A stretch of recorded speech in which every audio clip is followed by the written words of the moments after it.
tomar asiento en casa, no te distraigas, trata de concentrarte.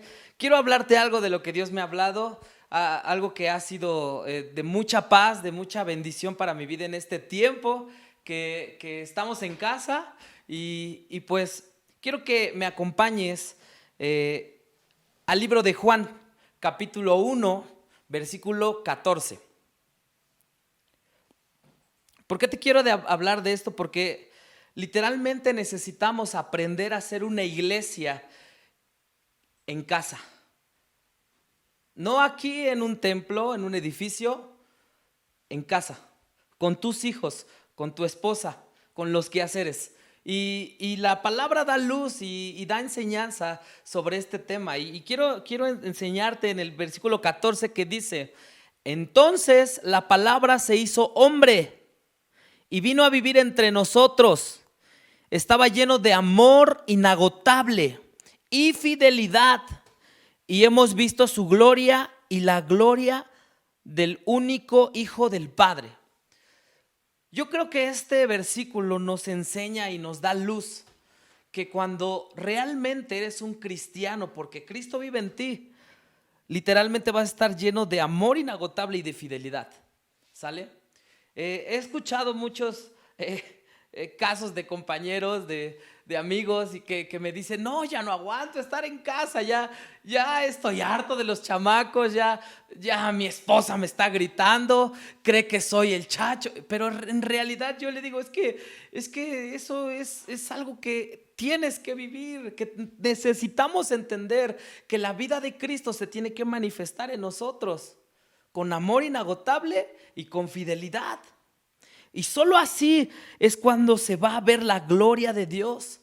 Pero yo quería enseñarte cómo eso ha cambiado, porque mira, en el libro de Hechos, yo te quiero hablar de los primeros cristianos. Y los primeros cristianos, el tema la información que podemos encontrar de ellos, la mayor parte la vamos a encontrar en el libro de Hechos de los Apóstoles. Y ahí yo encontré un tesoro en el libro de Hechos de los Apóstoles, porque para empezar yo empecé entendiendo por qué se llama Hechos de los Apóstoles y por qué no se llama Dichos de los Apóstoles. Literalmente, porque no solo hablaban, sino que hacían. Y quiero que me acompañes a Hechos capítulo 2, versículo 37 y 41.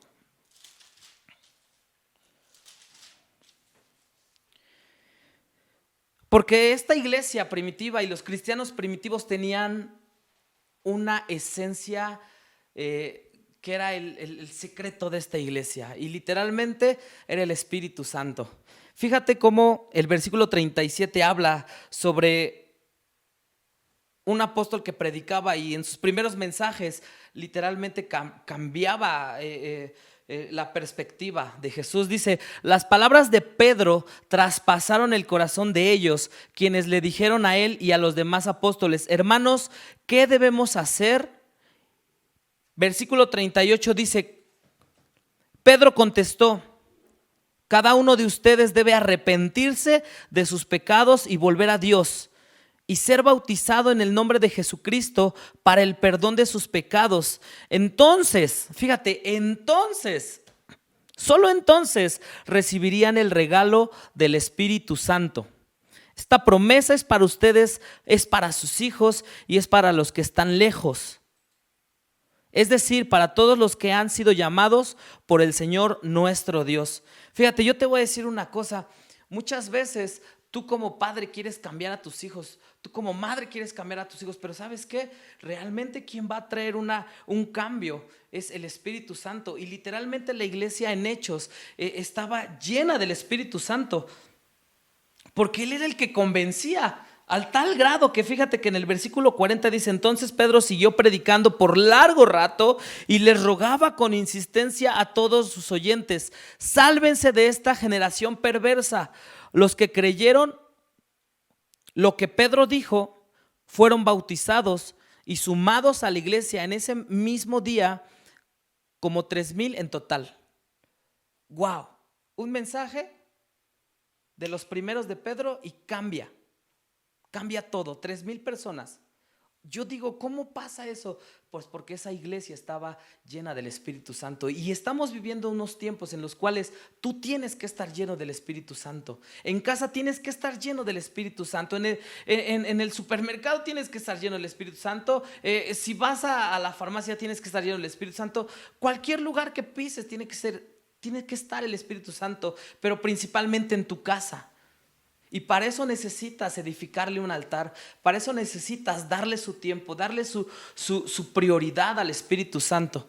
Así que yo quiero hablarte de estos cristianos porque esto venía bien. Todo el libro de Hechos habla de una iglesia primitiva, de unos cristianos primitivos, pero posteriormente tú ves a 12 hombres haciéndose cargo de hacer avanzar el reino gracias al Espíritu Santo. ¿Cómo lo lograron? Literalmente Jesús hizo y logró que esos 12 hombres entendieran que no debían de salir de ningún lado hasta que el Espíritu Santo viniera en ellos. Y eso te lo habla Hechos capítulo 2. Pero ¿sabes qué? A mí me asombra, a mí me emociona saber cómo pasó esto. ¿Cómo Jesús logró cambiar 12 hombres comunes y corrientes? ¿Cómo Jesús logró cambiar la vida de 12 hombres de vulgo, algunos de ellos? ¿Cómo Jesús permitió o cómo Jesús logró que doctores dejaran sus oficios, recaudadores de impuestos dejaran todo y seguir al maestro? ¿Cómo lo logró? ¿Sabes qué? La vida de Cristo estaba llena del Espíritu Santo y es la misma vida que nosotros tenemos que tener en casa. Es la misma vida que va a hacer cosas sobrenaturales pasen en casa. Así que quiero decirte algo esta noche. Si tú no entiendes que el Espíritu Santo tiene que tener un altar en tu casa, entonces estamos perdidos, hermano.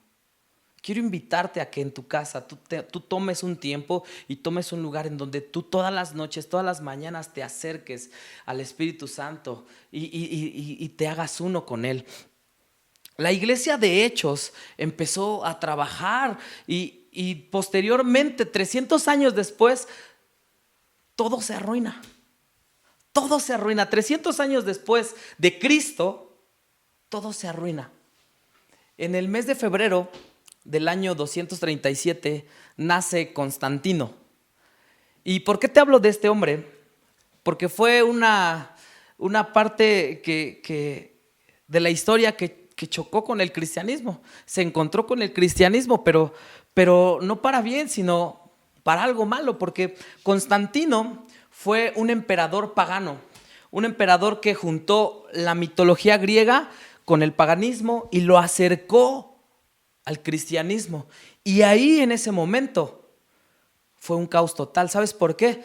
Porque él empezó a sectorizar y a apartar, a dividir la vida secular y lo sagrado.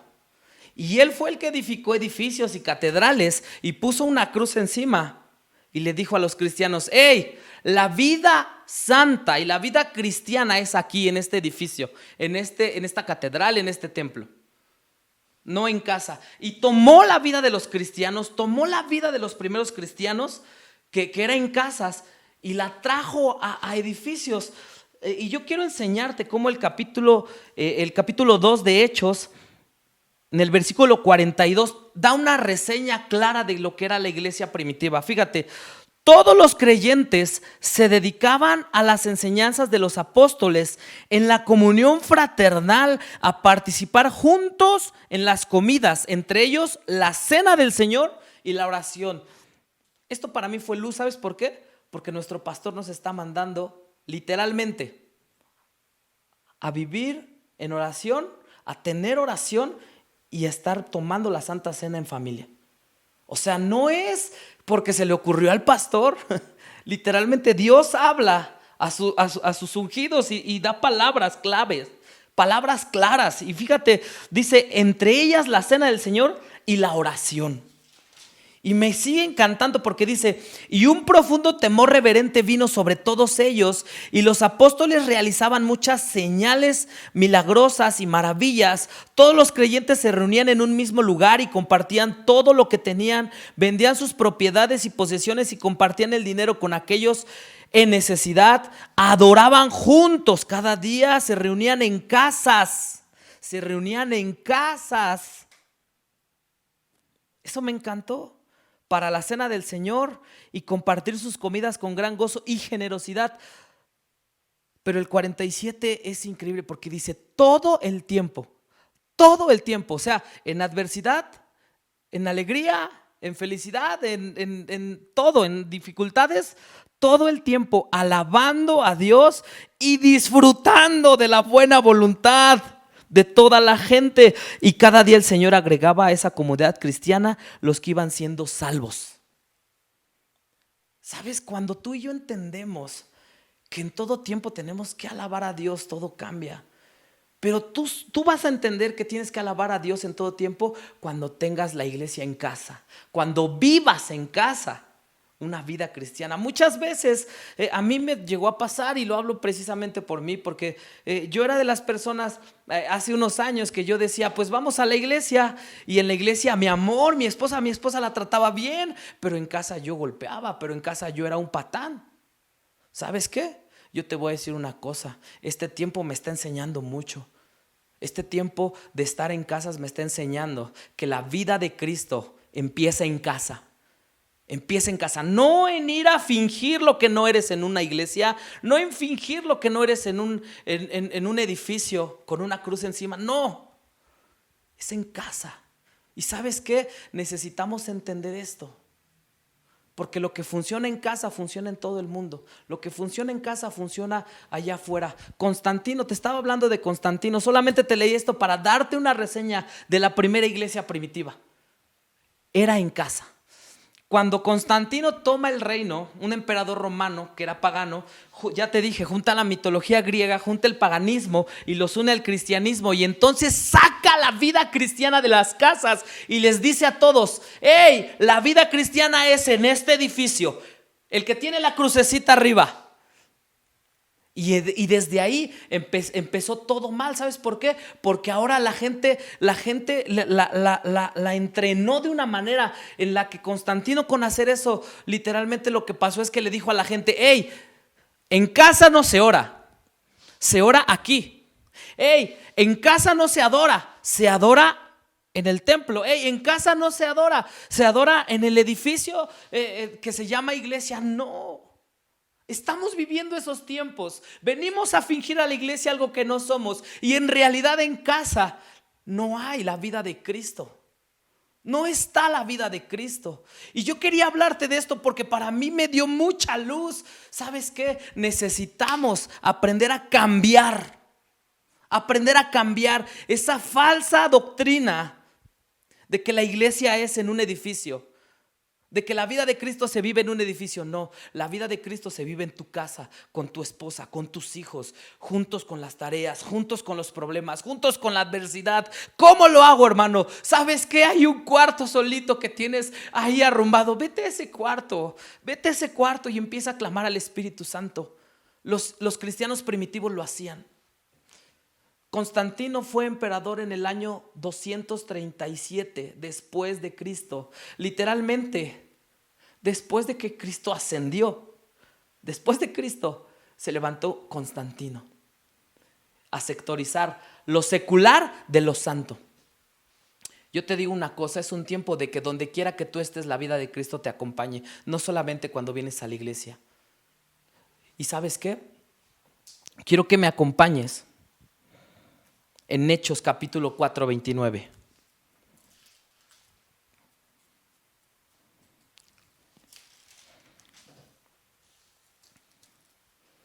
Porque los cristianos literalmente vivían en casa la vida de Cristo.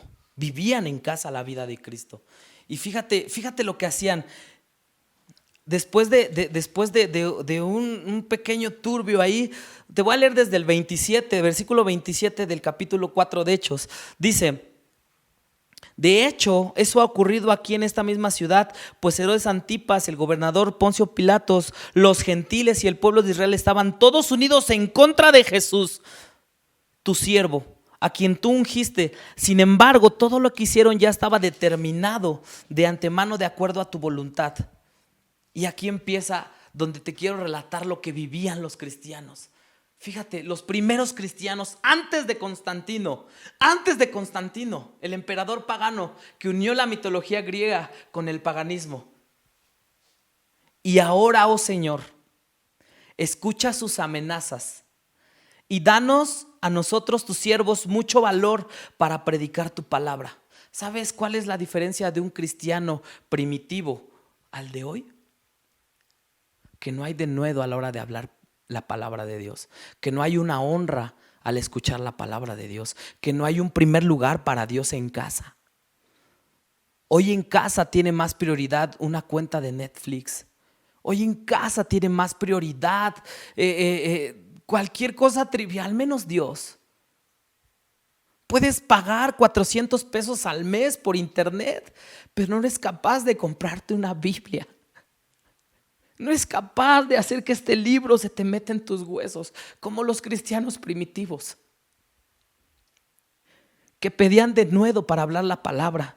El versículo 30 dice: extiende tu mano con poder sanador, que se hagan señales milagrosas y maravillas por medio del nombre de tu santo siervo Jesús. ¿Sabes que estamos en un tiempo en el que tu familia necesita un milagro? En el que tu familia necesita ver las maravillas de Dios. Pero ¿sabes cuándo lo vas a ver? El día que traigas al Espíritu Santo a tu casa. El día que le prepares un lugar al Espíritu Santo en tu casa. Estos cristianos primitivos me asombran porque tú lees literalmente el versículo 30 y no hay una pregunta, una interrogativa, no hay. Lo afirman y lo creen. Hey, extiende tu mano y trae tu poder sanador. Había enfermedad, pero ellos sabían que Jesús los iba a sanar, porque el Espíritu Santo les revelaba el poder de Cristo. Pero el versículo 31 es la conclusión de lo que quiero darte a entender. Es lo que pasa cuando un cristiano trae al Espíritu Santo a su casa.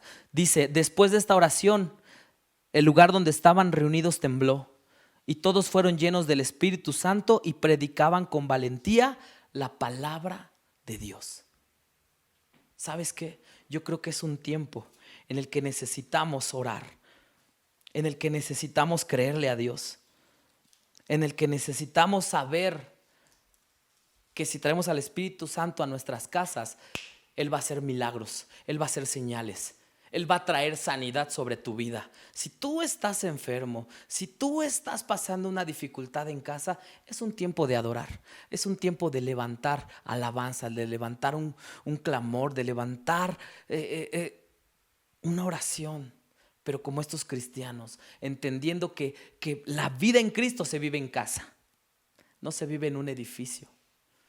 Y me impactó mucho el versículo del capítulo 2. Hechos capítulo 2, el versículo 42. No lo busques. ¿Sabes qué? Lo único que te voy a decir es que compartían, pero lo más primordial es que tomaban la cena del Señor y vivían orando. Es lo que tú tienes que hacer en casa. Es lo que tú tienes que estar haciendo en tu casa. Todas las noches, todas las mañanas. Darle un tiempo a Dios para tomar la Santa Cena, cubrirte y para vivir orando por tus hijos, orando por tu matrimonio, orando por tus finanzas. ¿Sabes que Pablo y Silas, un himno y una oración hizo estremecer los cimientos de las cárceles? ¿Sabes que un himno y una oración de hombres que vivían la vida de Cristo, la vida del Espíritu Santo, que honraban al Espíritu Santo, hacían un himno y una oración de esos hombres, hacían que las puertas se abrieran? Yo creo que es un tiempo de orar. Yo siento que es un tiempo de pedirle a Dios, de decirle: aquí están mis madrugadas, aquí está mi comodidad, no me interesa nada. Te necesito en mi familia, Espíritu Santo. Quiero ver ese poder sanador, quiero ver esos milagros y esas sanidades, esas señales de tu amado Hijo Jesús. Yo creo que es un tiempo de orar.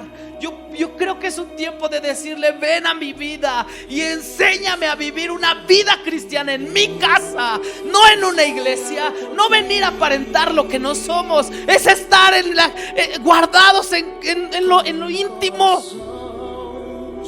dándole su lugar al Espíritu Santo, empezando a escuchar lo que Él quiere para tu vida.